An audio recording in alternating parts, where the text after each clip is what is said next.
बिस्मिल्लाहिर्रहमानिर्रहीम। अस्सलाम वालेकुम। ख़वातीन के लिए तरबियती बयानात। बुक का नाम है सकून दिल। आज हम ये शुरू करते हैं। और ये बुक किसने लिखी है? हज़रत मौलाना पीर जुल्फ़िकार अहमद नक्शबंदी। तो चले शुरू करते हैं। बहुत अच्छी बुक है, इंशाअल्लाह इससे हम बहुत कुछ सीखेंगे। सकून दिल। ज़बान से निकले अल्फाज की अहमियत। गौर कीजिए, जब कोई काफिर कलमा पढ़ता है, उसको कोई बागा दौड़ी या वर्जिश नहीं करनी पड़ती, बल्कि सिर्फ अपनी ज़बान से कलमे के 2 अल्फाज कहने पड़ते हैं, जिनके अदा करने से पहले वो काफिर होता है, कहने के बाद वो मुसलमान बन जाता है। पहले अल्लाह का दुश्मन था, अब अल्लाह के दोस्तों में शामिल हो जाता है। पहले शैतान का बंदा था, अब रहमान का बंदा बन जाता है।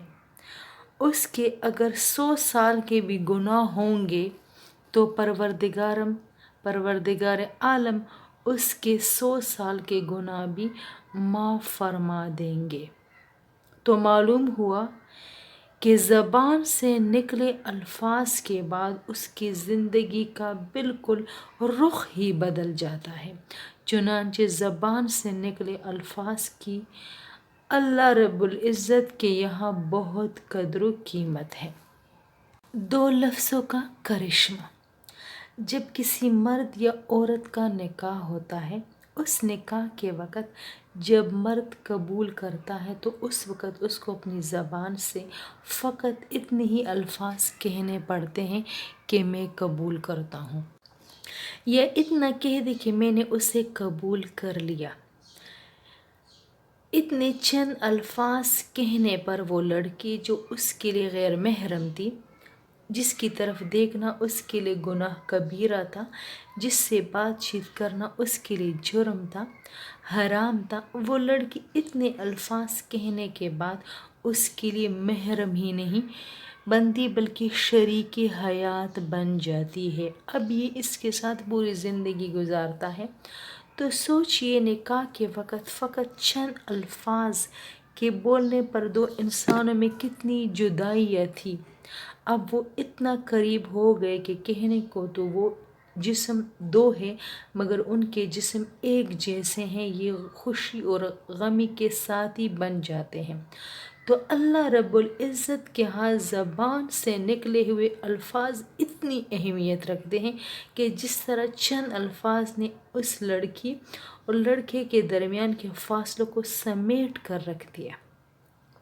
इसी तरह अगर कोई मर्द किसी वक़्त अपनी बीवी को तलाक के अल्फाज कह देता है, तो उन अल्फाज के ज़बान से निकलने पर वो औरत उसकी शरीके हयात थी, उसके बच्चों की माँ थी, उसके दुख दर्द की साथी थी। लेकिन अब वो क्या बन गई है? अब उसके लिए अजनबिया बन गई। वो फिर उसके लिए नामहरम बन गई। तो निकाह और तलाक के चंद अल्फाज से इंसान की ज़िंदगी में कितनी तब्दीलियाँ आ जाती है, गौर की बात है। इससे अंदाज़ा लगाने की ज़रूरत है कि इंसान की ज़बान से निकले हुए अल्फाज रब्बुल इज़्ज़त के यहाँ कितना वज़न रखते हैं, और हम है कि ज़बान से अल्फाज निकाले ही चले जाते हैं और एहसास भी नहीं करते कि इन अल्फाज का क्या मतलब है और दूसरे पर उसके क्या असरात मुरतब हो रहे हैं। कहीं हम किसी दूसरे को तकलीफ़ तो नहीं पहुंचा रहे, हम अल्लाह की किसी मखलूक का दिल तो नहीं जला रहे।